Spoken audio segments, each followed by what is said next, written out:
I'd say so. I'd say yeah. I'd say it's still a fight that gets the juices flowing. And I think we're very lucky that we're in a position where the juices still flow for the fight because let's say let's say Fury did beat Usyk in the rematch, we'd be sat here right now. We wouldn't be talking about this. I think all the conversation would have been over before it even began. But because they both coming off losses, neither of them hold world titles. Neither of them are really obliged to anything contractually right now.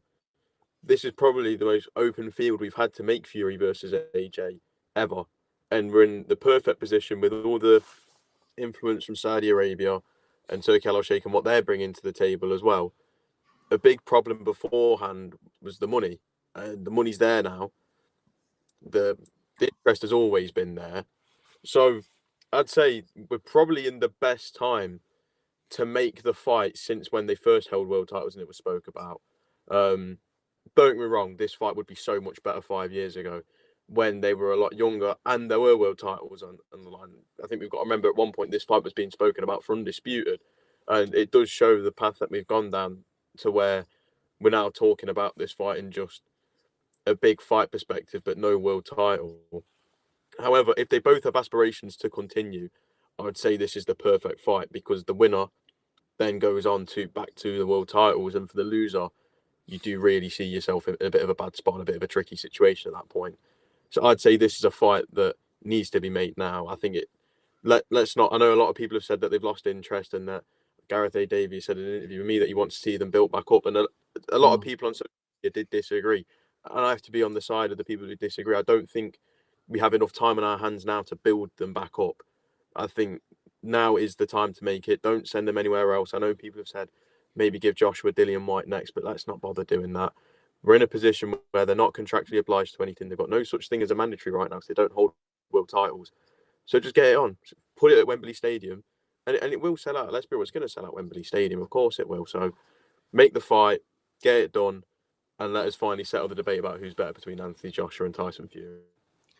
Yeah, I mean, I see your point. I think the problem with building them back up, even if it was deemed necessary, which from a commercial perspective, I don't think it is, but even if it was, it's too much of a risk at this stage of their careers that they'll get knocked off on the way and the fight will never happen. Or it will be further tarnished if they insist on going ahead with it after one of them suffers another defeat. You know, Fury, you can say, at least at the moment, he's never been stopped. You know, he's only been beaten by one man who happens to be probably the pound-for-pound best fighter in the world, not just the best heavyweight in the world right now in Usyk. So you can kind of get away with it. Whereas with Joshua, he's already lost to Ruiz. I know he avenged it. He's lost to Dubois and he's lost to Usyk twice. So there's a risk, depending on who you put him in with. And I know Dillian White didn't look great in his most recent performance out in Gibraltar against Tete. But even against Dillian White, who knows AJ well and will be highly motivated for that clash, there is an element of risk involved that AJ won't make it to the Fury fight.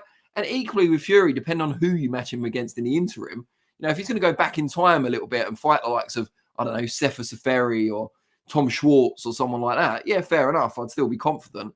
But if you put him in one of the live contenders, a Bacoli, a Caballel, you know, guys that you would make Fury a heavy favourite a year or two ago, now it's more of a 50-50 proposition. And the amount of money that is on the line for this, the way we can find out who was the best British heavyweight of their generation, which I think is the way to term it now, that's a lot to put on risk just so they can have a warm-up fight. And what's the purpose of the warm-up fight? To give them their confidence back? That bit I could understand. But not to build it as a commercial entity because it's huge. It won't get any bigger if Fury goes and knocks out a B-list heavyweight and if AJ does the same. So I think, yeah, so if it is going to happen, and I've got to be honest, I haven't got a major appetite for it, but if it is going to happen, the sooner the better, in my view. Let's just go back to the chat. MB says, yes, it will be a great event. Just what British boxing needs must be at Wembley. Yeah, I mean, if we've got to have it, let's make it in England. Let's not have it in Saudi. I mean, Saudi do great events and everything, but the whole reason we're having this is because it's a big, huge British domestic clash, because it's not to dispute the best heavyweight in the world anymore.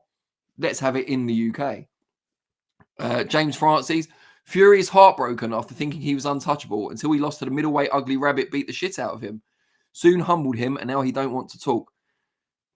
That's a fight I want to see. James Francis against Typo, correct. Ethan says, juices are flowing. So that was a reference to Josh's comment earlier. DB Cooper 1 says, I only want to see Fury versus AJ if it's done in the background like a Riyadh season deal. Can't be asked going back to the old dark days of constant back and forth negotiations, disappointment. Get it done pronto. David McKinnon says, Tyson Chewbacca Fury versus AJ is battle of the bums. Yeah, I mean, maybe that's why he put his shorts up so high. He was trying to cover up his hirsute nature. Magic71 says, we've heard from the Joshua team, but nothing from the Fury side. Anything from Warren? Well, it's funny you should mention that, Magic71, but Eamon Khan, who should be joining us in about half an hour, spoke to Frank Warren this morning. I don't know specifically what he said about the Fury-Joshua situation, but I know the questions were asked.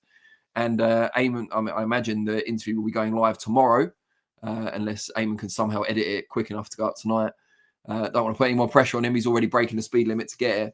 But those questions were asked. We knew Fury and Joshua weren't the best before December 21st. Usyk had already beaten them both and Dubois. Yeah, but the first Fury-Usyk fight was relatively close, and there was still a possibility that Fury could turn it around. A lot of people were predicting Fury to win the rematch. It may look a bit silly in retrospect or in hindsight, but that was the case then. Now we do know for sure. Nat says, I'd watch it, but make Flex and pay for the PPV. Well, if you're here, then yeah. I mean, I'm not paying for the PPV at yours, so let's put that one on ice. I don't have any desire to see either of them fight anyone else at this point. Yeah, I see that. I mean, I'm not sure I have much of a desire to see them fight each other either, though. It's like a nostalgia thing, isn't it? Oh, I always wanted to see AJ against Fury, and I'd love to see who comes out on top. Yeah, I do. And maybe if they both retired now and then came back in a few years, that'd reignite the kind of desire in me to see it. But right now, because I've got that fresh memory of their recent performances, and they've both been, not exposed, but shown to be clearly not the best in the heavyweight division, it takes some of it away for me. DB Cooper 1 says, will SO be picking up Eamon Khan's speeding tickets as expenses? Yes, we will. For a sit-down interview with Frank Warren, the first of Eamon Khan's flourishing career, of course we will. I can say that as someone who doesn't actually spend money out of my own pocket. I've just seen an emo kid going past on the M6 doing 95 miles per hour with a wacky hairdo. Is that somehow more difficult to do 95 with a wacky hairdo than if you had a short back and sides? Do let us know. Or maybe Eamon will let us know when he arrives. Magic71 says, why would the winner go back to world titles? They should get in the effing queue. Joshua/Fury fanboy BS. I think that's a bit unfair. Obviously, that was Josh's comment, not mine. But I still think it's unfair because when you're a huge commercial attraction like an Anthony Joshua specifically, and to a slightly lesser extent Tyson Fury, you never need to get back in the queue, really. Like if Joshua expressed an interest in having his rematch with Daniel Dubois for the world title or a third crack at Usyk, if that's the biggest money fight out there, they'll find a way to make it happen. So, yes, they should get back in the queue, but they'll never have to. Zumbanu Love, good to see you, sir.